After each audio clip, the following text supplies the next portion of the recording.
Welcome, you fans of steam. Welcome, fans of speed. Welcome, one and all, to this year's Great Railway Show.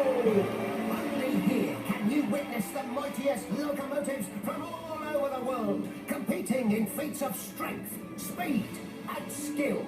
Allow me to introduce you to this year's contenders. And here is Henry of Sodor. Henry is a classic engine who was one of Sir Topham Hatt's first engines on Sodor.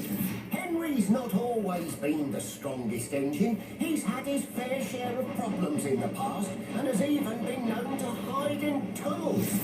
But Henry eventually rose above those problems. Can he now rise to the challenge and take home a trophy for Sodor in the strength competition? You'll just have to wait and see. Let's hear it again for Henry of Sodor.